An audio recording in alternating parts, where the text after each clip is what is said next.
to the wisdom of Solomon. Last week we looked at Solomon becoming king, and we're looking this morning at his wisdom. And I'm going to kind of, talk about a sad fact in our society. There's a sad fact in our society, and that sad fact is that there's a lack of common sense in the world today. There's a true lack of common sense. And common sense, according to the dictionary, is sound and prudent judgment based on a simple perception of the situation or facts. So when you use common sense, you look around at what's going on, and then you make a sound judgment about it. You say, you know what? Since that's going on, to correct it, I need to do this. That just makes sense. That's common sense. But there's even a sadder fact. And the sadder fact about our world today is that there's a lack of godly wisdom. Common sense is something anybody can have. Even somebody who doesn't serve the Lord can have common sense. I've met some sinner people that had great common sense. But godly wisdom is given to God's children. For us to be successful in life, we need to have godly wisdom, and we need to pray for God to grant us the wisdom we need to carry out His will and to fulfill our destiny, because we all have a destiny, a calling of God on our lives. And to fulfill that calling, we need godly wisdom, because we're going to run into things in our calling and our serving Christ and doing what Christ has called us to do. We're going to run into things that we're not going to be able to rely on our common sense. We're not going to be able to rely on the wisdom of man. We're going to need godly wisdom. And so that should be our prayer today. So we're going to take a look, first of all, at Solomon as he asked for wisdom. So we're going to 1 Kings 3, 1 through 5.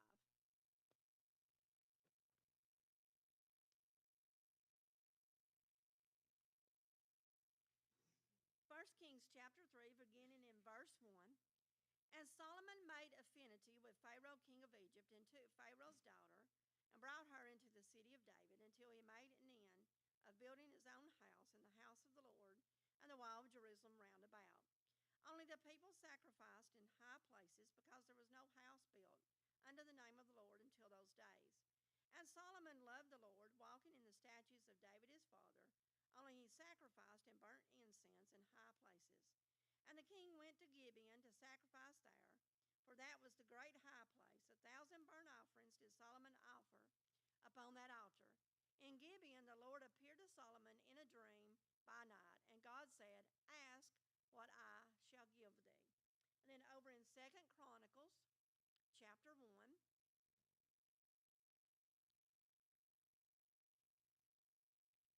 and verses 1 through 7, we're going to have the same account, maybe just in a little bit different words. And Solomon the son of David was strengthened in his kingdom, and the Lord his God was with him, and magnified him exceedingly. Then Solomon spake unto all Israel, to the captains of thousands and of hundreds, and to the judges, and to every governor in all Israel, the chief of the fathers. So Solomon and all the congregation with him went to the high place that was at Gibeon, for there was the tabernacle of the congregation of God, which Moses, the servant of the Lord, had made in the wilderness.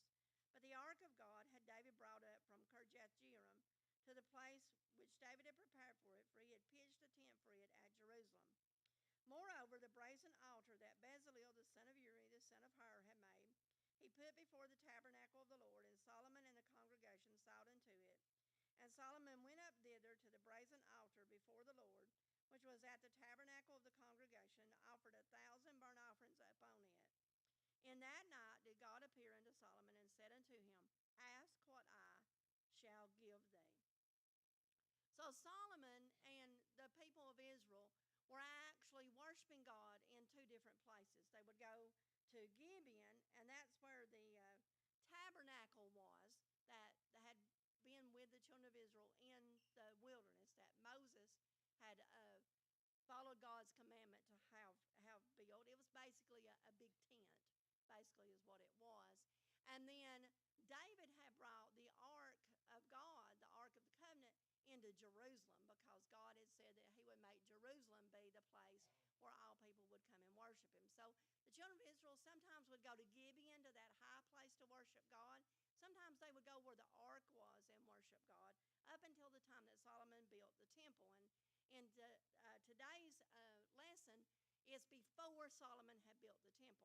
So he went up to Gibeon to worship God, and when he got there, he offered 1,000 offerings to God, 1,000 sacrifices. He gave an abundance of sacrifices to the Lord.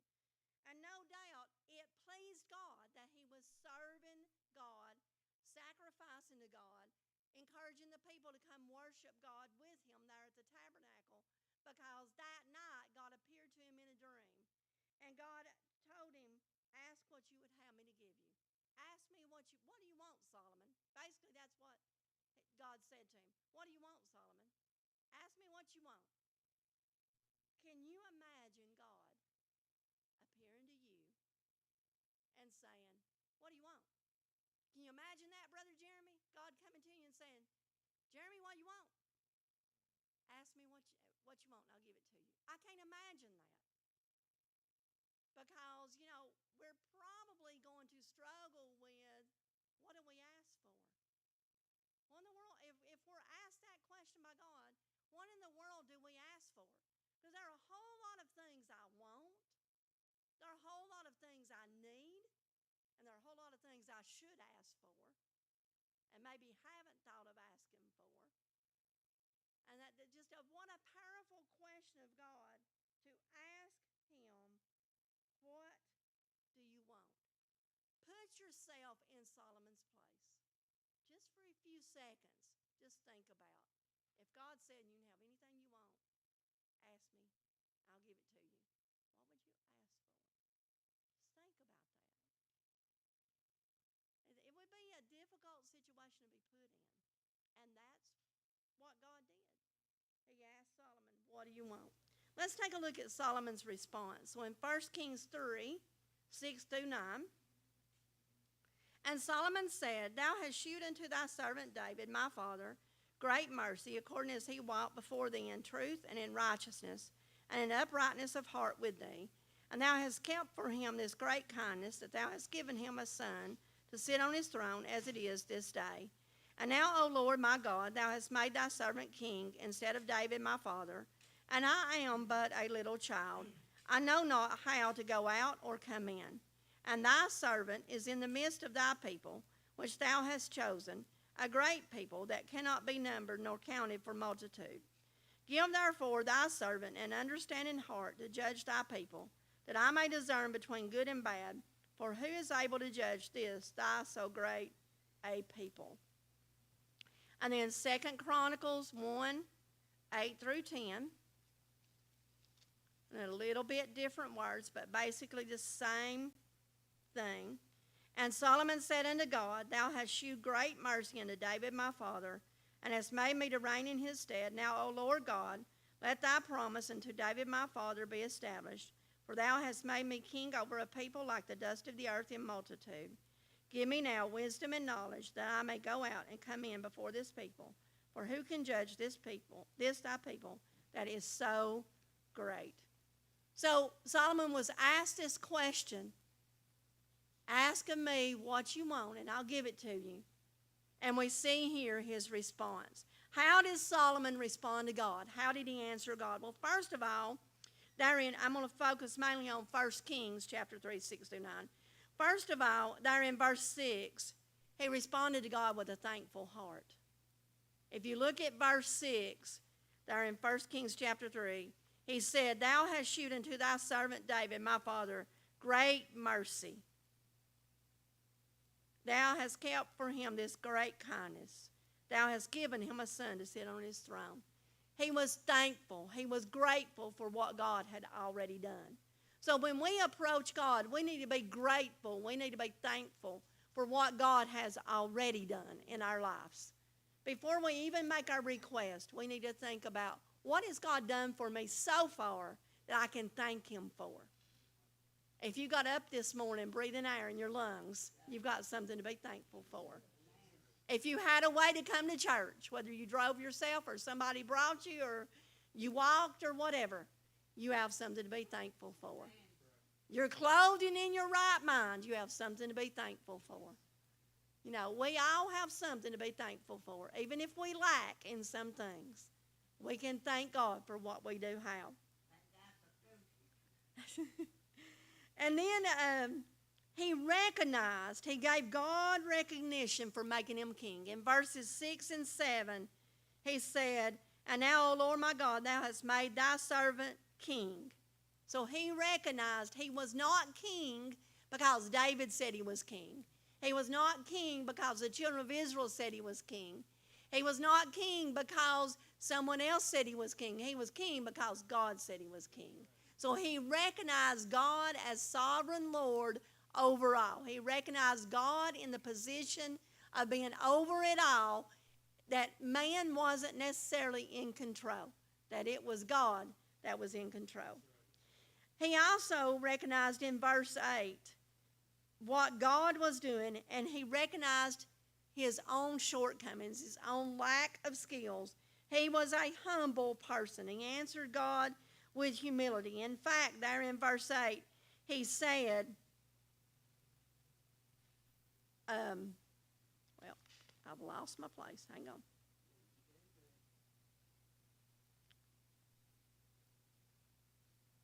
I'm sorry, it's verse 7. I wrote down the wrong verse in my notes. In verse 7, he said, "I am but a little child. I know not how to go out or come in." Solomon was not a little child. He was a grown man. But what he's saying to God is, God, I'm like a little kid. I don't know what I'm doing. You're going to have to help me. You're going to have to guide me because I don't know what I'm doing. I'm out of my league. Basically, he's saying, I'm out of my league. I mean, I don't know what I'm doing here to lead these people. I've got to lead these people the right way. They're going to follow me. I'm responsible for them. And I don't know how to lead these people. So I need your help in leading these people in the way they need to go. I don't have the skills myself. I know not how to go out or come in. In other words, I don't know what to do. I don't know which way to go. I don't know how to lead these people. I need you. God wants us to acknowledge that we need him. And we do. It's a foolish thing to feel like you are self-sufficient because you're not. And if you're not careful, if you allow yourself to swell up in pride, God will help you to understand you need him. He'll allow things to come upon you that will help you to know that you need him and that you need to call out to him and acknowledge that he needs to help you. Solomon also had a clear vision of the task before him. He recognized the hugeness of this task, the huge responsibility of being king over these millions of people. He knew that it was a huge task and that he couldn't do it without God. And then finally in verse 9, his request was made with compassion for others. That is so much of the beauty of his request. We can take all of that, of him being thankful to God, of him recognizing God for who he was, of him having humility, of him recognizing the enormous task that was before him. And then there's that beauty in that he could have asked for anything for himself. And what he actually asked for was more for the people he was in charge of leading than it was for himself. He asked in a sacrificial way. He really did. He sacrificed his own desires for the sake of his people. And that's Christ-like nature. When you're willing to set aside your own comfort, your own wants and needs and desires for that of others, then you're truly acting in a Christ-like nature. Now, that doesn't mean you should neglect your own health. Don't take that wrong. You've got to take care of yourself. You're no good to anybody if you're trying to pour out of an empty cup. So you've got to take care of yourself. But at the same time, rather than saying, well, God, I'd like to have more sheep, more goats, more gold, more this, more that, He could have asked for the riches of the world. He could have asked for more land. He could have asked for, to defeat all his enemies. He could have asked for so many things. And what he asked for was, help me lead these people. Give me wisdom to know how to lead your people. He showed love and compassion for God's people, and God honored that. God honored that. God will bless you when you show love and compassion for his people. He will. It warms my heart when somebody's good to my children and my grandchildren, because I love my babies, especially them grandbabies. I love my boys, but, them grandbabies especially hold a really dear place in my heart. And if you're not a grandparent yet, you may not understand. But when you get some grandbabies, you'll get it, okay? They're dear to your heart, And when people are good to my grandbabies, it warms my heart, because I want people to be good to those I love. And God is the same way. He wants us to be good to those he loves. And Solomon was taking those first steps of, God, I want to be good to your people, so you help me to know how to be good to your people, how to help your people and do what I need to do. Such beauty in his request. We need wisdom, not only for our benefit, but for the benefit of those we serve. We serve others, and we need godly wisdom so that we know how to serve others in a way that will help them and not put us in a difficult situation. Because if you're not careful, you'll operate out of compassion for other people, but you'll put yourself in a bind. It's like when people need financial help. There are so many people that come across my path at times that I would like to help financially. But out of godly wisdom, I can't always help all of them. Either because I simply don't have it, or because if I do help them, they won't use it the way they need to. And if you're not helping somebody if you give them money and they don't use it correctly. That's enabling. That's not helping. And so we have to really pray as we're helping others. God, help me to have the godly wisdom I need to know how I can help these people, how I can serve these people, and not neglect myself at the same time. Let's look at 2 Chronicles 1:11 through 12.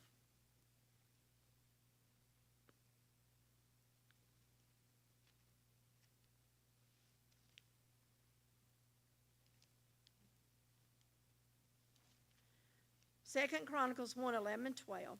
And God said to Solomon, because this was in thine heart, and thou hast not asked riches, wealth, or honor, nor the life of thine enemies, neither yet hast asked long life, but hast asked wisdom and knowledge for thyself, thou mayest judge my people, over whom I have made thee king. Wisdom and knowledge is granted unto thee, and I will give thee riches and wealth and honor, such as none of the kings have had that have been before thee, neither shall there any after thee have the like. And then in 1 Kings 3:10 through 12, and the speech pleased the Lord that Solomon had asked this thing, and God said unto him, because thou hast asked this thing, and hast not asked for thyself long life, neither hast asked riches for thyself, nor hast asked the life of thine enemies, but hast asked for thyself understanding to discern judgment. Behold, I have done according to thy words. Lo, I have given thee a wise and an understanding heart, so that there was none like thee before thee, neither after thee shall any arise like unto thee. Solomon pleased God so much with his answer that he received above and beyond what he asked for. God gave him wisdom and knowledge beyond any person who had lived before him or since. He's the wisest man ever to live.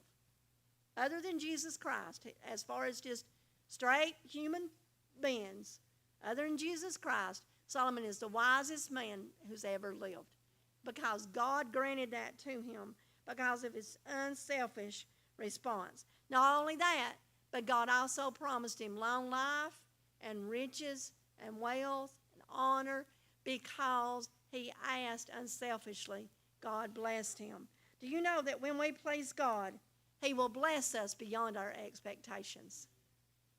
When we seek to please God, he will bless us beyond our expectations. He will bless us beyond what we even deserve. I am blessed beyond what I deserve. I have been blessed beyond what I could ever deserve to be blessed. God has blessed me. And he will bless you as you walk a life that pleases him. 2 Chronicles 1:12 through 17.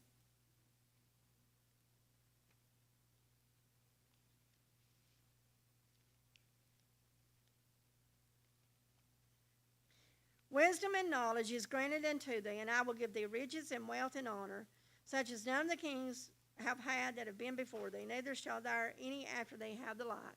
Then Solomon came from his journey to the high place that was at Gibeon to Jerusalem, from before the tabernacle of the congregation, and reigned over Israel.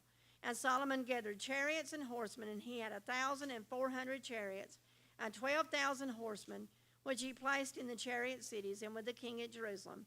And the king made silver and gold at Jerusalem as plenteous as stones, and cedar trees made he as the sycamore trees that are in the vale for abundance.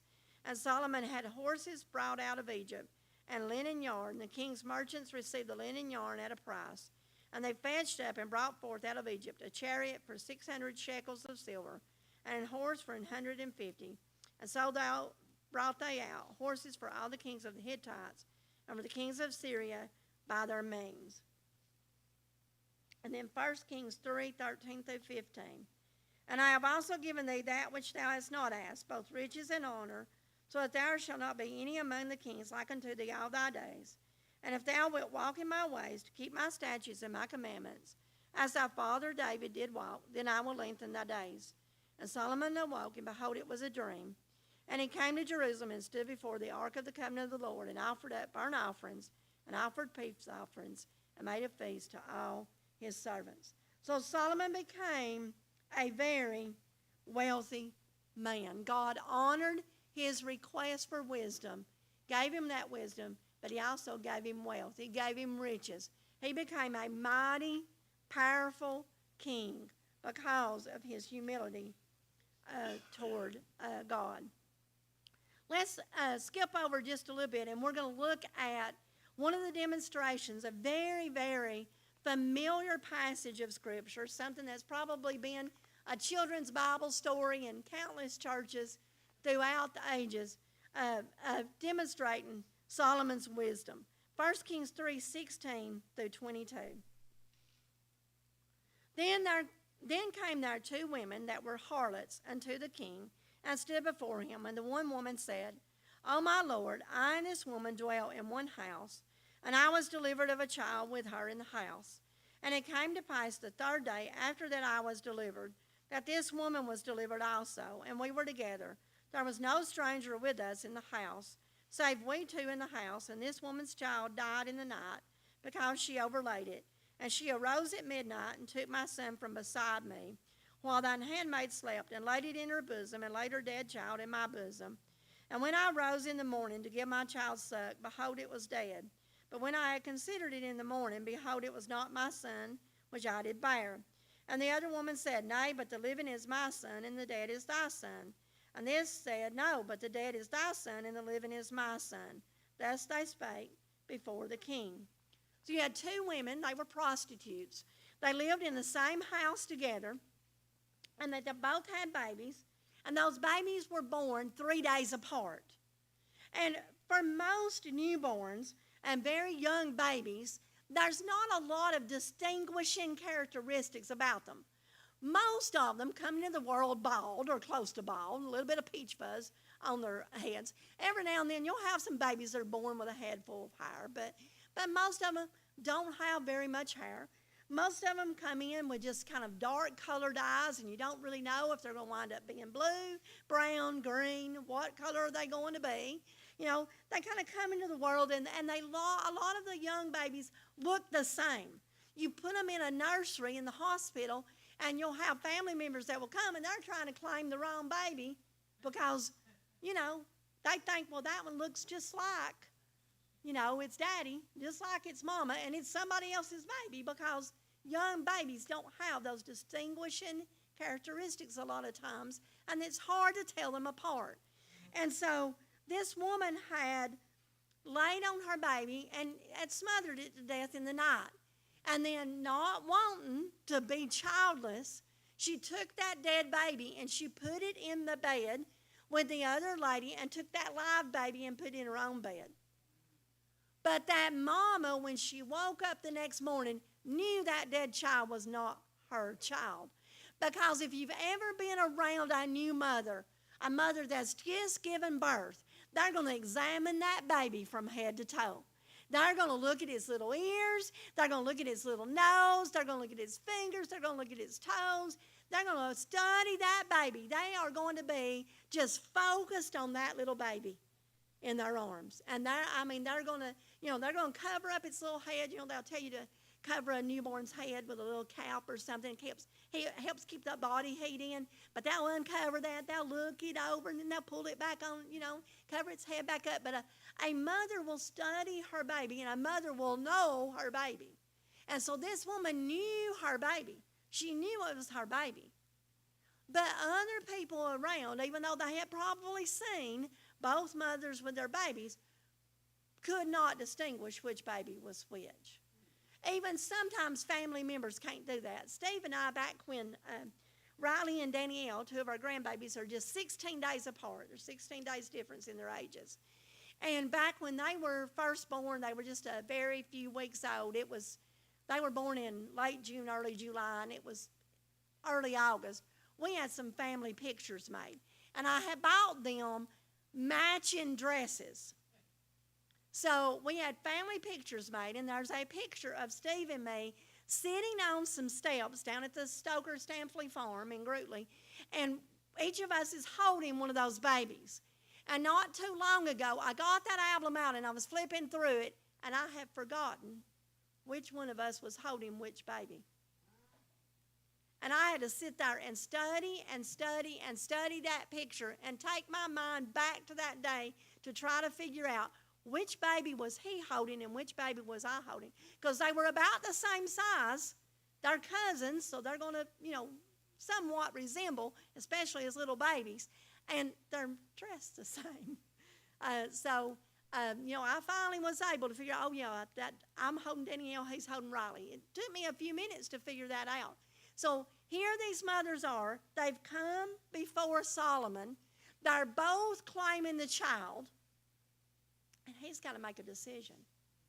He's got to decide who gets the live baby, whose baby is dead. What a horrible decision to have to make. It's a horrible decision to have to make because somebody's going to go away unhappy. And what if he gives the baby to the wrong woman? Then she's lost her child twice. She's got to pray. He's got to pray. He's got to seek the Lord for how to handle this. And so Solomon in 1 Kings 3, 23 through 28 is going to make his decision. Let's look at that. Then said the king, the one saith, This is my son that liveth, and thy son is the dead. And the other saith, Nay, but thy son is the dead, and my son is the living. So he's kind of reasoning through, what's happening here? What is this about? And the king said, Bring me a sword. And they brought a sword before the king. Now, I'm going to pause here for just a minute. Can you imagine being there in the king's court? He's got these two women arguing over who the baby belongs to, and he says, Bring me a sword. There are probably people going, what has the sword got to do with deciding who the baby belongs to? I mean, that would have been my response. I'd been like, what's he asking for a sword for? I would be wondering, what's that got to do with deciding who gets the baby? And the king said, Divide the living child in two, and give half to the one and half to the other. Can you hear the gasp of the people there when he says that?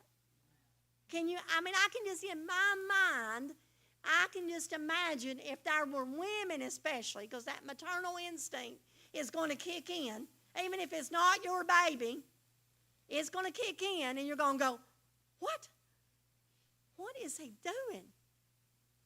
You know, you don't kill a baby. You don't do that. I mean, I can just imagine people going, he's lost his mind. He's not, just give it to one or the other of them. Don't kill it. Make a decision. You know, I can just see them thinking, what's wrong with you? Man, you're not going to be a king like your daddy was. You're crazy. I mean, I can just imagine people thinking that. They wouldn't have said it, but I can imagine them thinking it. I would have. I would have thought, he's crazy. Somebody stop him. Don't let him cut that baby in two. And let's look at the response. Then spake the woman, whose the living child was, unto the king, for her bowels yearned upon her son. And she said, O my Lord, give her the living child, and in no wise slay it. But the other said, let it be neither mine nor thine, but divide it. Then the king answered and said, give her the living child, and in no wise slay it. She is the mother thereof.